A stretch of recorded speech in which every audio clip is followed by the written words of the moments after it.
The next afternoon, my mom called around 1 p.m. and asked me to make my way home by at least 7 or 8. She needed me to watch the kids. I was a little annoyed, but I didn't make a big deal out of it. I told her Sasha gave me money for sneakers and I was going to buy some and head home.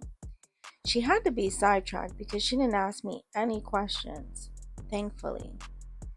I got myself together and made my way home by 6, which my mother was surprised but thrilled. She told me she was going to a birthday dinner for her friend and Sharif was at work. Reefy and Cheyenne were watching a movie and playing in their room, and I had Shondell in a playpen in my room. He was still quite small, so he didn't do much but sleep, which is fine. The phone starts to ring, but I don't recognize the number. Hello? I say. Hi, may I speak to Summer? I hear the voice say. Speaking, who's this? Yamir. I pause for a second. Hey, I sound puzzled. Lauren gave me your number. You didn't use mine, so I didn't know if you forgot or something. I start laughing. Sorry, that didn't sound as lame in my head, but definitely sounded lame saying it. I'm gonna go bury my head in the sand. Bye. This makes me laugh harder. Shut up. It was lame, but it's okay, I say playfully. You heard about Janessa? He asked. It's on my block. Of course I heard. I know you got business in Southside, so who knows what you know. I chuckle a little. Nah, I came home that day. I saw all the yellow tape, but that's it. They found who did it. Supposedly her stepfather, because her mom broke up with him. Janessa told the school he was touching her and she was scared. The school called her mom and the cops. Her mom told him he had to leave. He came back to get some of his stuff and Janessa came in from school. He slit her throat. What the fuck? Crazy. This is like some TV shit, I say. Then we have a slight silence. I mean, that's not why I called you. This whole conversation is just weird now. I start laughing. So why did you call? I mean, I called to see what's up. If you still have a boyfriend, but the more that comes out of my mouth, the more I realize I didn't really plan this call well in my head. You had a plan to talk to me? Pretty girls can be intimidating. I start to laugh. Intimidating? Me? Yeah, you. I'm fumbling over my words. This is crazy. His tone is his normal dry tone. Stop trying to gas it. You ain't slick. I'm not. You and your whole crew is pretty ass niggas, and y'all have a rep. No, Tate has a rep, he replies. I start laughing really hard. He caught me off guard. Yeah, Tate does have a rep. I'm guilty by association. Niggas do it to girls all the time. You be alright, I say. He starts laughing. Low blow. Yamir and I were on the phone for probably another hour, just talking about anything. I realized after we hung up, I never answered if I still had a boyfriend. Shit. I don't want to come off misleading, but I'll cross that bridge if we get there. For the most part, I will take the conversation just as that, a conversation. I got Reefy and Cheyenne ready for bed around 10. They didn't even put up a fight. They must have been really exhausted. Reefy always has a million excuses why he doesn't need to lie down yet. Then again, I let them watch TV until they fall asleep, so he was in the bed but didn't have to go to sleep. I called Claudia to see how she's feeling after everything, and she said she was fine and she and Evan hadn't spoken since the party. She said she feels like he's possibly hiding something because his emotions keep flip flopping from 1 minute to the next with this baby. I need to go school shopping either tomorrow or the day after. I can't keep moping around. I just don't know what to get because I don't know what to do, she said. School was about 3 weeks away. She had to go back to the doctor in 2 weeks. You could literally wait until the last minute for your next visit. Yeah, I guess. I'm still gonna go see what's in the stores and maybe get my footwear. I gotta get out of this house. I'm just sleeping. My mother is going to notice. You want me to meet you?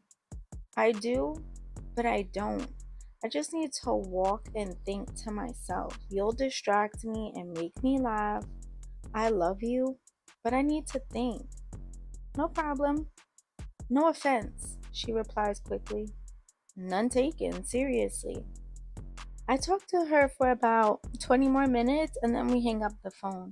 I go check on all the kids and everyone is asleep. Chandel is still in my room. He starts to fuss a little, but he's likely hungry. I feed him, change his pamper, and he's back to sleep.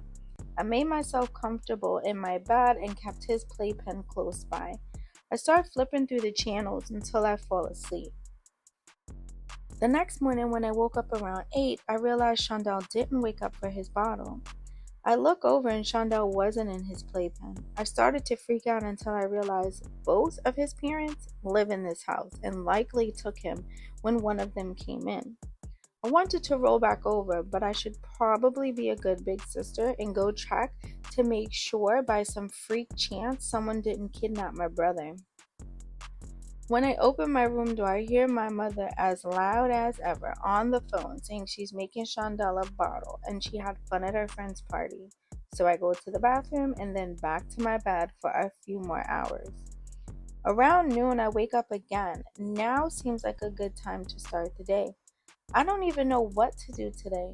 I need to see what the plan is. I call Lauren first and she tells me she's going to Jamaica Avenue with her cousin to get some stuff for school. I didn't feel like going with them and she didn't ask me to come along anyway, so that's good. I called Kiana to see if she's home and she is. She says Chantal is coming over for a little bit, but I should come over too. I was a little hesitant only because of everything that happened with Chantal and her dad, it being Tavior who he got his drugs from, just makes for an awkward situation to say the least. I hop in the shower and get ready to go out for the day. As I'm getting ready, my mother comes to my room and stands in my doorway. Do you think if you stay in the house you're going to explode? I don't know if she was joking or serious. No, but school is going to start soon. I'll be in this house more than my fair share. Summer. You know people talk about Lauren, and I don't care. I base people on how they treat me, not what others have to say. Yeah, but people will think you're like her. Then that's on them. You don't even know her and you're listening to rumors, Ma. You told me better than that. She's got you there, Sharif says. We both start laughing. Oh, you'll take her side even if she committed a murder. Summer is a good girl, he says. Summer better not come in this house pregnant is what I know, she says. Summer is a virgin, thank you very much, I reply. Sharif high fives me. Oh, like you tell me if you weren't, she rolls her eyes. Leave the girl alone. Sharif pulls my mother out my doorway. I believe you, Raindrop, he says as they walk away. I hear my mother fussing as she walks away, talking about how he always takes my side. Sharif rarely entertains her and just lets her think she's right, so he didn't reply to her. I continue getting ready and then let them know I'll be back later. I was going to Kiana. My mother loved Kiana out of all my friends. Kiana was her favorite, so going to Kiana's or seeing Kiana was going was never a problem. I start walking to Kiana's and it's mostly still a ghost town with everything happening with Janessa. Either that or everyone is getting ready to go back to school. I still can't believe what Yamir told me. Not that I think he's lying, but that is insane. Not even safe in your own home? She lost her life over being a victim. She really lost twice. I feel so bad for her mother, and she's going to blame herself forever. I got to Kiana's house fairly quickly. As I am coming in, someone was coming out, so I didn't need to buzz the door. I get to her apartment and ring the bell. I hear Kiana and Latrell arguing, as usual.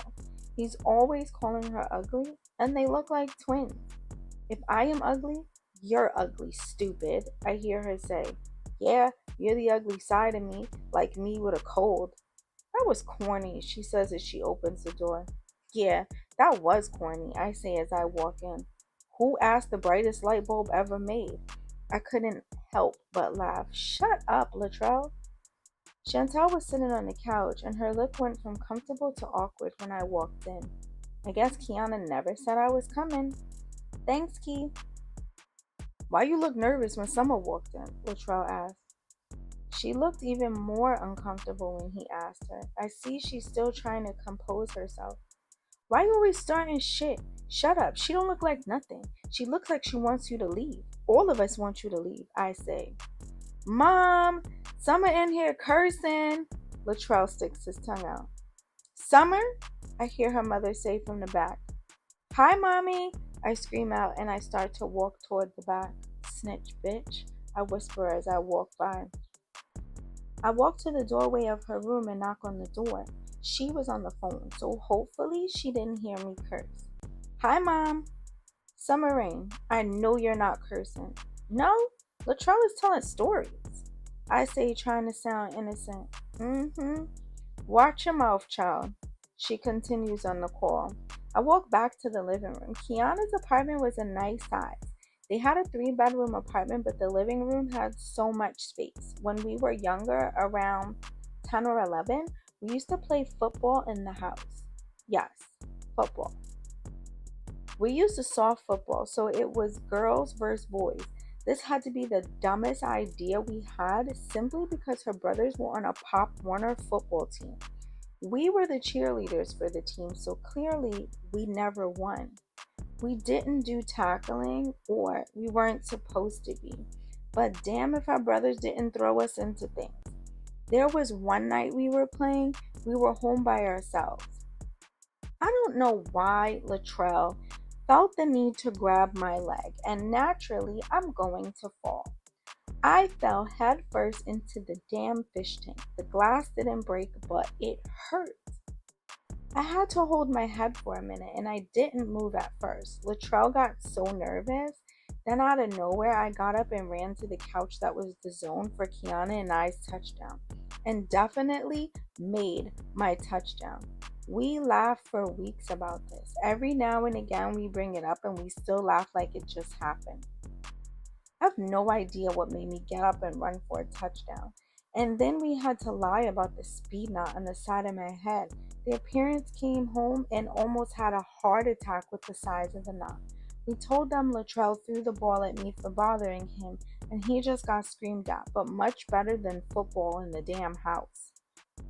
Anyway, I walked back into the living room. Latrell went to his room, thankfully, so it was just Kiana, Chantel, and I in the living room.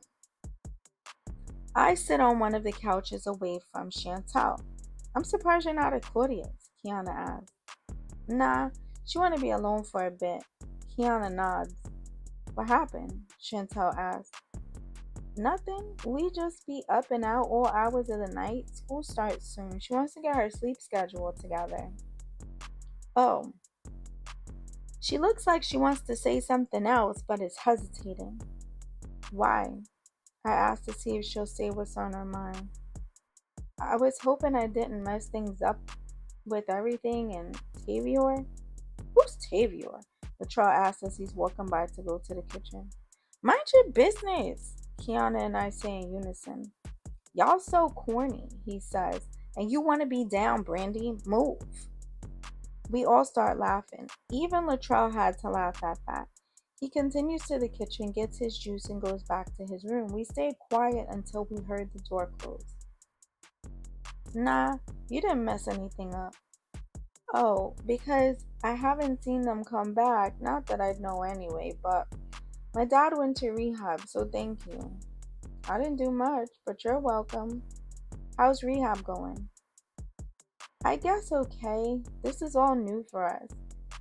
He was embarrassed, but my mom and I went to stay with my aunt, and she told him if he didn't, she would look for a new house. Hopefully it helps him, I say. Yeah, I hope so too. They have a family day coming up where we actually get to see him. They cut off communication with everyone for a bit to help him focus, I guess. Are you nervous to visit? Kiana asked. Yeah, I haven't been able to sleep really since everything happened. I have night terrors or just random flashbacks. My eyes get wide, but I try not to be noticeable. Some nights I wake up in cold sweats. Other nights I sleep like a baby, she continues.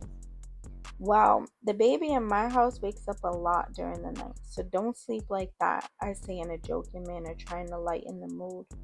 Chantel chuckles a bit. Good point. I forgot your mom had a baby. How is he? He's good, eating, sleeping, and drooling. We laugh a bit more. Seriously, I hope everything works out with your dad, I say. Me too, Kiana says. Thanks, guys. We change topics to change the mood and start talking about school shopping, high school, etc. I am scared of high school, Chantel says. Why? I ask. Girl, how am I supposed to balance a boy and my studies? A boy? Kiana and I say in unison, which makes all of us laugh. I mean, maybe you're right. I don't know everything about what happens with you guys and those guys, but whatever it is, you seem happy. Yeah, they're really not bad guys or whatever, I say. Did you lose your virginity yet? Y'all be making me feel like a nun. I don't know what changed in Chantel, but I'm confused right now. I won't shut her out. She has enough going on in her life. No need to make her feel like she's not wanted or I don't like her. I start laughing. No, I'm still hanging on. Barely. Kiana chimes in and laughs. I roll my eyes playfully, and Chantel listens attentively to all my drama she missed that she didn't know. Neither Kiana nor I spoke about Coya or her situation. Thankfully, Chantel also didn't ask about her. I probably stayed about another hour and then decided to walk home. As I'm walking home, I decided to walk through the elementary school park. This is the school I went to when I first moved to Queens in 5th grade. We sometimes hung out there. This was really the only summer I didn't. The park is kind of full, but not a surprise. It's only 8 o'clock anyway, and it's still fairly light outside. As I'm walking through, I see Preston sitting on a bench in the back of the park near the basketball courts with Yamir and Tate. Raindrop, Preston says. I smile and walk over. What's up, y'all? Ain't shit. What's up with you? Preston says. Nothing. I was just walking home from. Before I could finish my sentence, I get hit in the back of the leg with what felt like a basketball. I turn around, and sure enough, the ball came off the court where some other guys were playing. There's this medium brown skin complexion guy walking toward me. He's about 6 foot, low haircut, slim build. He was dressed in basketball shorts and a plain white t shirt. I've seen him before, but that's pretty much it. We never spoke. I pick up the ball and hand it back to him. He smiles at me and says, Thanks. No problem. You meatheads don't know each other, Preston questions. Nah, the guy says. Oh, stop. How y'all don't know each other? Preston looks confused. You think we get a directory of who's who when we live around here? I ask. Everyone starts laughing. Nah, but he be in a park, you be in a park, Preston says. I shrug my shoulders a bit. Man, Ramel, this is Summer Rain. Summer Rain, this is Ramel. Summer Rain? Ramel questions. Yeah, I was born in the summer. It was raining. I laugh. Nice name. Nice meeting you too. You too, I say. He smiles and turns to leave. Ramel had like one of those corporate businessman smiles. Like it looks so perfect, it's almost fake. I spoke to Preston, Yamir, and Tate for a bit, and then I excused myself to continue back up the block. I was starting to get hungry and hope my mother cooked. Let me walk with you, Summer, Yamir says. Check you out, Preston says. Shut up, I interject and side-eye Preston. And check you out, okay? Preston says. Everyone starts to laugh. You are so dumb. I'm still laughing. Yeah. Anyway, bye. Come on, Yamir. Yamir and I start to walk out of the park and up the block toward my house. I am never gonna hear the end of that, he says. End of what? And why? End of me asking you to walk home and you sticking up for me. I think you're overthinking it. None of it was that serious. We all know each other. Yeah, but He starts and stops. But what? I mean, I do like you. Oh, I sound taken aback. And now my head is back in the sand. No, not like that. I didn't know. I start laughing. And now you do. You never answered my question if you still had a boyfriend. We were almost to the top of the block. The blocks around here were long. Yeah, I do. Unfortunate for me, fortunate for him. Don't say it like that. The truth is the truth. We walked the rest of the way without speaking. Wasn't a long walk left, but it felt awkward as hell. When we get to the front of my building, I thank him for walking me home. He tells me no problem and gives me a kiss on my cheek, then leaves. Guess maybe he really does like me, I think to myself. I walk into my building and take the elevator upstairs to my apartment. I get out on my floor and I hope that smell is coming from my house. I am ready to eat. I unlock the door and my mother is in the kitchen. I was hoping that smell was here. My mother starts laughing. Yeah, I just cleaned, so don't leave a dish, a fork, or a piece of rice anywhere in my kitchen. She starts to leave and she pauses. Oh, Taylor called for you. She looks at me for a few seconds and continues to her room. I realize I hadn't spoken to him in a few days. Not uncommon, I just didn't realize. I fix my plate and go to my room. I pick up the cordless and dial Tavior's number. It rings almost to the point where I thought no one was home. Just as I was about to hang up, someone picks up. Hello? I hear Tavior saying to the receiver. Hello? Oh, sounds like my girlfriend. Is this my girlfriend? Shush, I start laughing. We talk while I eat my food for a little while after and then hang up with him so I could check on Claudia. Just wanted to see how she was feeling and if she went school shopping. The phone rings out. I'm guessing she's sleeping. I'll try again in the morning. I ate so much food it makes me sleepy. I am not sure when I fell asleep, but I wake up to the phone ringing in the middle of the night. I can barely see as I'm reaching for the phone. I squint my eyes. It's 3 a.m. Hello? I say in a groggy tone. Summer, I am sorry. It's Claudia. She sounds awake, but like she's been crying. What's wrong? There was a silence for a few seconds. Claude? Yeah, I'm here. I'm sorry. I hear her sniffling. What's wrong? I say in a less slightly sleepy tone and more concerned. I went school shopping today and I don't even know what happened, but I got hit from behind. Hit from behind? I sit up now in my bed and I'm more awake than anything. What the hell? I continue. Summer, I don't know. Some girl started fighting me and I started fighting back naturally. Everything was happening so fast. It almost looked like Lauren, but I really don't know. Anyway, I lost the baby. I got hit in the stomach. I came home. I had cramps. I started bleeding. I went to the hospital. I was there for hours. And the baby is gone. Her voice breaks. My eyes fill up with tears for her. Her situation wasn't ideal, but she didn't get to make her own decision. And Lauren? Why the fuck would Lauren touch her? This better not be over that Jason shit. I am gonna be pissed. I finished consoling Claudia as best as I could. We didn't hang up until she was ready to go to sleep. I sat up for a few hours after speaking to Claudia. I really felt bad for her. I really want to know if this was Lauren. I will definitely find out tomorrow.